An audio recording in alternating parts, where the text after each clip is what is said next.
Chers amis de Linga Hero, bonjour, bienvenue dans la série Mots mal traduits par les pilotes francophones, la série qui vous apprend à manier les verbes plus agilement. Aujourd'hui, on va parler des termes franco-français dans l'aéronautique, autrement dit les termes intraduisibles. Alors que vous soyez ou non fan des zones d'anglophobes, restez avec moi pour en apprendre davantage.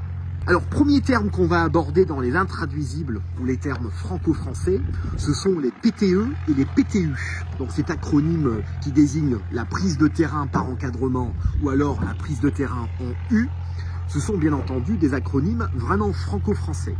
Alors si on veut traduire l'idée de faire l'exercice de la PTE ou alors de la PTU, bien entendu, on ne peut pas dire en général PTE ou alors PTU, parce que si on dit ça à un instructeur anglais ou alors à un contrôleur anglais, il ne va rien piger, strictement rien. Alors comment faire pour traduire ces idées-là?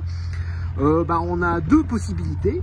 Soit on passe par une traduction un peu plus claire, donc on peut dire quelque chose du style a power off landing, ou alors a dead stick landing, ou alors a power off landing exercise, ou a dead stick landing exercise.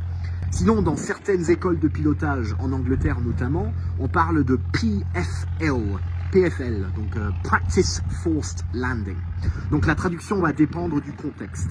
Par contre, petite précision importante, si vous partez pour pratiquer votre anglais avec un contrôleur français, mais que vous parlez anglais avec le contrôleur, je vous conseille de ne pas utiliser les termes que je viens de dire, tout simplement parce qu'un contrôleur français ne va certainement pas comprendre les termes PFL ou Dead Stick Landing non plus.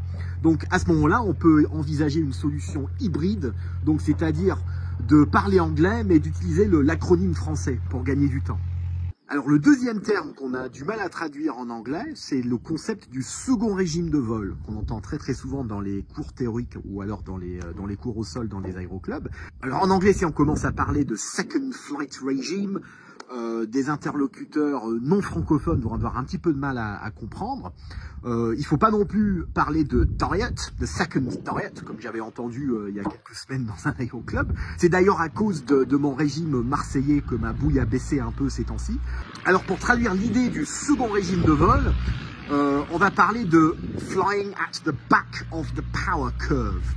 The power curve, donc la courbe de puissance, telle qu'elle est montrée ici. Alors, troisième terme difficile à traduire, ça va être l'intégration standard. Puisque souvent, quand on va, notamment sur les terrains non contrôlés en France, on parle de l'intégration standard. Alors, cette intégration n'est standard qu'en France.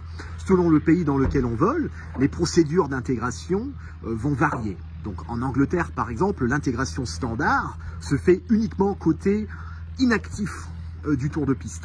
Tandis qu'en France, on fait un petit peu différemment. Donc si on veut traduire l'idée d'une intégration standard, il n'existe pas vraiment de traduction pour ce terme. On va passer plutôt par un French overhead join. Et puis, il va falloir expliquer en quoi ça consiste. Voilà donc quelques exemples de comment bien traduire les termes franco-français utilisés dans les aéroclubs. J'espère que cette vidéo vous a plu. Bon vol à tous, bonne soirée et à très bientôt. Au revoir.